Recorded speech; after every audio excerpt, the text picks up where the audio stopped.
Welcome friends to a versus video between the 2023 Honda Pilot and the 2023 Nissan Pathfinder. These are two three-row SUVs that I really like, and they both come with a naturally aspirated V6 engine. The Pathfinder was fully redesigned for the 2022 model year, and this Pilot is all new for 2023. So let's just get right into it, and let's start out with the exterior first. Personally, I'm going to have to give the points to the Pathfinder. I just really like that elegant side and rear profile. It's pulling off that Range Rover aesthetic really well, whereas this Pilot, in my opinion, it just has that more bulbous look to it. Someone said that it looks like a Durango from the rear end, and I can see that, and I can also see the front end looking like a Ford Explorer. So it is what it is. Comment below, let me know your thoughts regarding the looks of both of these SUVs. The utility, the practicality, and the on-road driving dynamics, this is what's most important with a three-row product, as well as safety, because you will be putting your family in here. So let's go ahead and let's transition over into the driving segment next.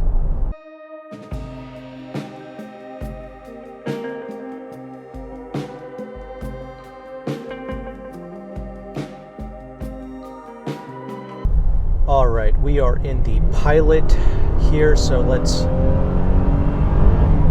talk about my driving impressions on this SUV first. And I've already done full reviews on both of these SUVs, so definitely check that out after you're done watching this video. This is going to be my quick impressions, talking about the differences between both of these SUVs. And starting with this Pilot, in just about every single way, the Pilot is a better driving vehicle compared to the Pathfinder. Now, I know that sounds like an automatic win for the Pilot right off the bat, but there's more to it. This is obviously the more expensive product compared to the Pathfinder. But when I say that the Pilot is better in just about every way compared to the Pathfinder in terms of driving, I'm saying that there is a subtle improvement in every area, like the ride quality. There is a smoothness and a plushness that this Pilot is exhibiting that the Pathfinder doesn't quite have. The overall refinement, the quietness, both of them are pretty good, but I think the Pilot does edge it out just a little bit. And keep in mind, I am testing the Trail Sport model here. This is supposed to be the most unrefined new Pilot that you can get. Okay, this vehicle sits an inch higher, has off-road tuned shocks, and we also have all-terrain tires here. This is supposed to be the loudest Pilot that you can get, and even this is very quiet. So you can imagine if you got a regular Pilot that sits an inch lower, comes with regular tires and regular suspension, that's going to be even better than what I'm testing here. And also this drivetrain. Okay, this new dual overhead cam, naturally aspirated V6 engine from Honda is just so brilliantly tuned, and it also sounds pretty good as well. This has to be the best sounding engine in the class. This has a good deep tone to it.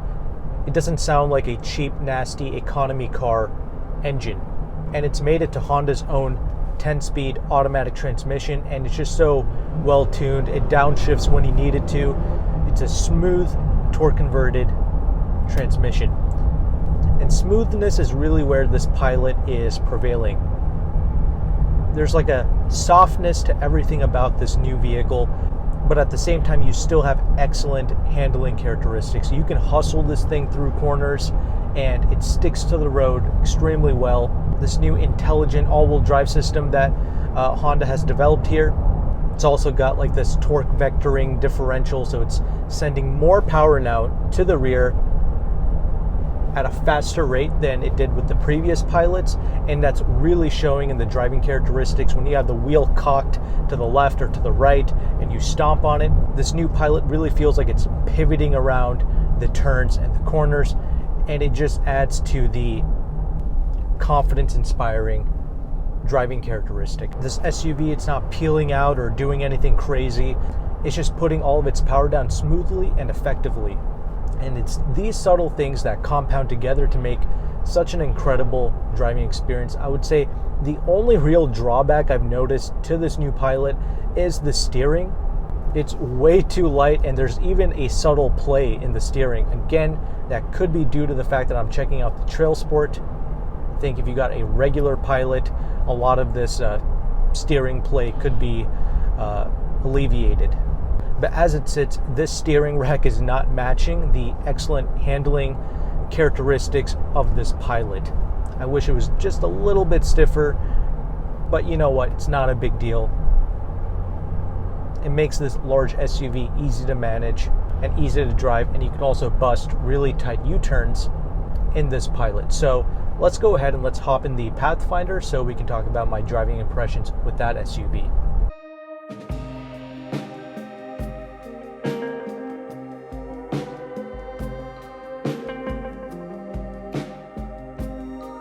All right, now we're in the 2023 Pathfinder SL trim level. Now, yes, I have expressed my love and appreciation for the Pilot, but in reality, this Pathfinder is also fantastic. Actually, just about every 3-row in the class is great. I'm mainly just here to express the nuanced differences between, I guess, these two SUVs in particular. Okay, this Pathfinder, you can hustle this thing. It truly does have a great handling characteristic. We still have your 3.5 liter VQ naturally aspirated V6 engine. It's pushing out 284 horsepower and 259 pounds-feet of torque. All right, this SUV makes 1 horsepower less than the new Pilot and 3 pounds-feet of torque less than the new Pilot. Okay, they're virtually the same. On paper, actually, this Pathfinder is quicker. In fact, I think the new Pathfinder is the fastest 3-row SUV in its class. Car and Driver tested this thing to do 60 in 6.6 seconds. And the Pilot does 60 in around 7 seconds, and along with the rest of the competitors, they also do 60 in about 7-ish seconds. And even in mid-gear pulls, I think this Pathfinder is quicker than the competition. So on paper, this Pathfinder is looking clutch, and on paper specs is what most people care about most, because let's be honest, the average person doesn't have too much discernment when it comes to driving vehicles. Average person can get into a F-150 and hop into a Ferrari, and they'll say that they both drive the same. So, you know, most people, they don't really care too much about those nuanced driving details, because even for the people who do care, okay, you put the Pathfinder in a vacuum, okay, you don't try to compare it with anything else. This is a truly excellent product, okay, no real complaints with it at all. It's just when you put it side by side with the Pilot, you notice the subtle smoothness enhancements that it has over this product. Like, for instance, on paper, this engine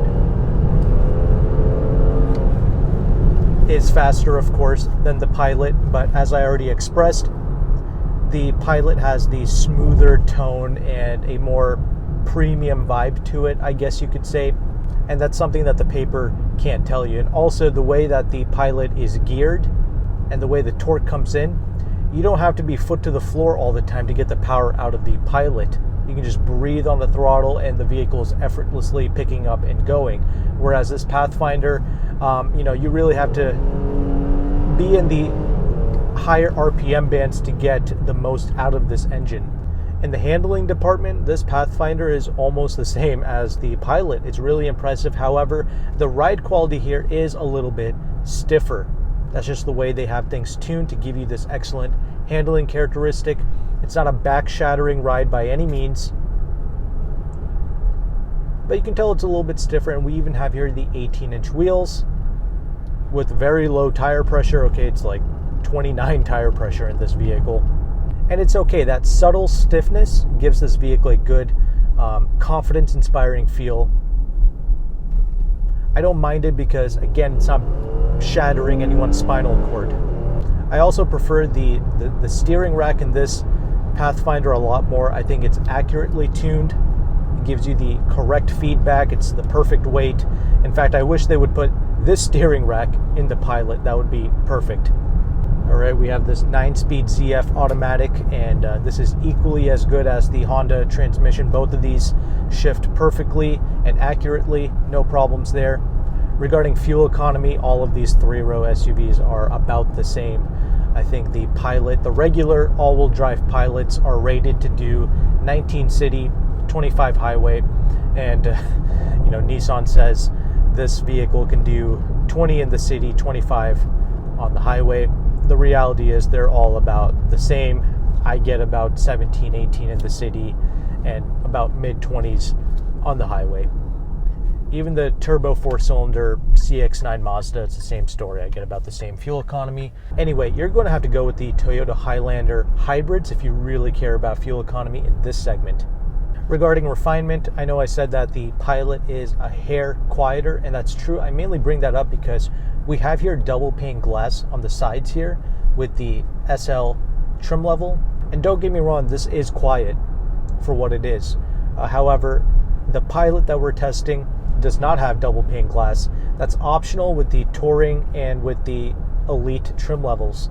And the Elite trim level of the Pilot also gets slightly thicker carpeting compared to the rest of the lineup. So the Pilot has the potential of being even quieter than what I'm testing with that Trail Sport. That's why I say that the Pilot edges it out just slightly, but again, it is just slightly. Living with these SUVs, I think the Pilot is around 199 to 200 inches long total, depending on the trim level that you go with, whereas the Pathfinder is about 2 inches shorter as a whole compared to the Pilot. So this should theoretically be a bit easier to park and to fit inside of a garage. But the reality is both of these SUVs are easy to drive. They don't feel massive in any way. What I like about the Pilot is I think they did a better job with the A-pillar. With this Pathfinder, the A-pillar and the side view mirror, it can slightly get in your way, especially when you first drive it. You get used to it after a while, so it's not as big of a deal, but I do think that the Pilot has a slightly better seating position. Anyway, spoiler alert, personally, I think the Pathfinder does take the victory here, and that's primarily because of the pricing, okay? Because in reality, all of these 3-row SUVs are now top tier. They're all great in their own ways, but the Pathfinder in this segment is just such great value. With the MSRP pricing and also with the potential discounts that you're able to easily negotiate with these vehicles. Sometimes you don't even have to negotiate. The dealership just naturally drops the price for you and you don't even have to haggle for it. So I'll talk more about that towards the end of the video. But for right now, let's just briefly talk about the interior and the differences there.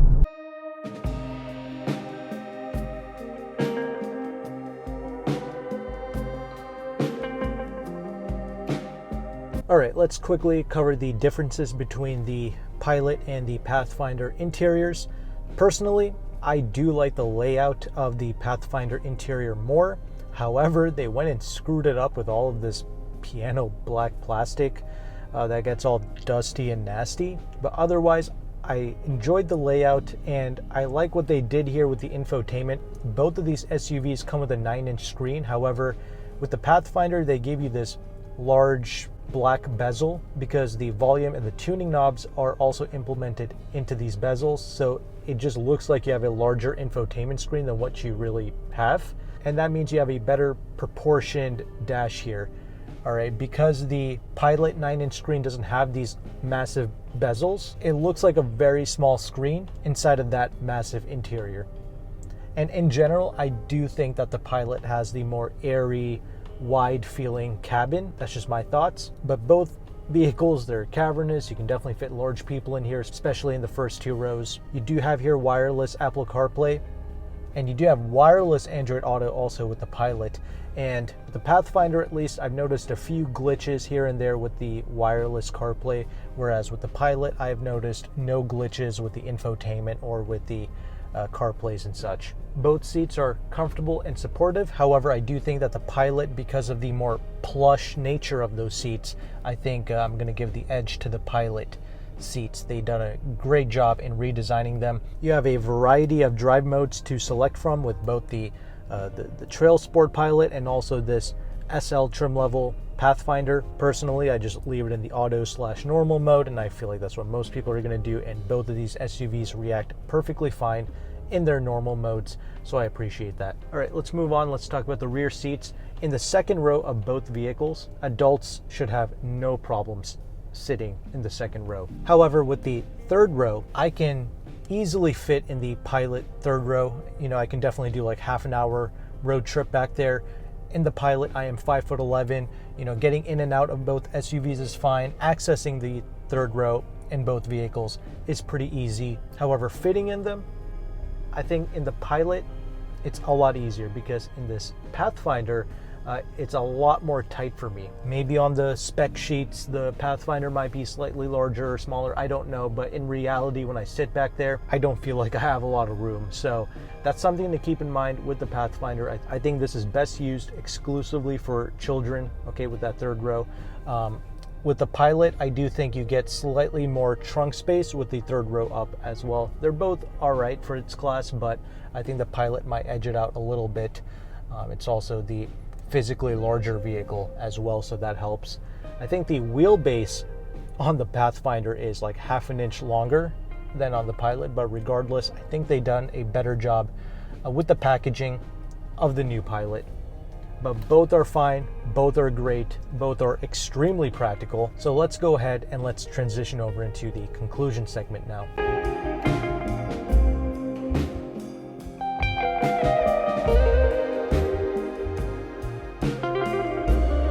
All right, concluding thoughts about both SUVs. I personally like both. In fact, I like pretty much every vehicle in this class. They're all great in their own ways. When it comes to the Pilot and the Pathfinder, driving wise, they're both essentially perfect. There's really nothing to complain about. Pathfinder is like a tad bit too stiff, and the Pilot has a slightly loose and light feeling steering. Not a big deal, not the end of the world. Practically speaking, there's really nothing to complain about with the way these two SUV products drive. I said in the driving segment of the Pathfinder that I do think that this is the victor here, primarily because this is the best value proposition in the three-row lineup. This SL trim level is literally one trim away from being fully loaded, being the Platinum.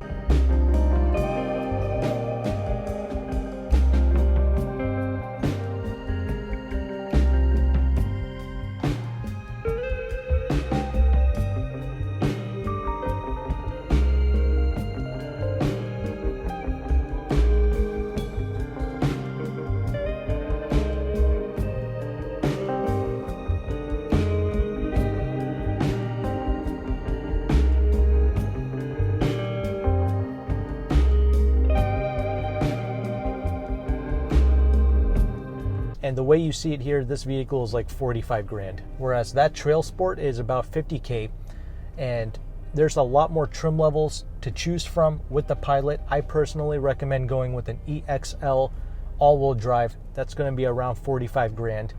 You want the all-wheel drive in the Pilot because you get that great torque vectoring type differential in the back, and that also unlocks the 5,000 pound towing capability of the Pilot. Whereas with this SL, we do have here the optional intelligent four-wheel drive system, but you can take it a step further and get the SL premium package, and that'll get you a transmission cooler that'll unlock the 6,000 pound towing capability, and you also get more features like heated rear seats. I think you get like a pano sunroof or something. You can get the Rock Creek version of this Pathfinder as well. It's going to have slightly less features, but it's going to be that cool looking off-road type vehicle, which would be the direct competitor to that Trail Sport, and you can get that for like 45 grand too. Granted, the Rock Creek doesn't make a dramatic difference in the way that it drives compared to the regular Pathfinders, at least out on the road. Both of these vehicles are pretty capable off-road though. If you get the Rock Creek or if you get that Trail Sport, if you live in a farmland or something, and you want some extra capability, both of these SUVs will provide you with some good off-road capabilities. But anyway, when you equip them similarly, a Pathfinder is cheaper than a Pilot, especially when you tack on the discounts you can get like 9 to 10% off MSRP on these Pathfinders. On a Pilot, you're either paying sticker or you could negotiate 2K off the MSRP, which helps, but the Pathfinder is the better deal. If you care about fuel economy, you can get that hybrid Highlander. However, that also costs more money, and are you going to make up that $5,000 difference with the fuel economy? Maybe if you drive to the moon and back. Then you have the Hyundai Kia twins, the Palisade and the Telluride.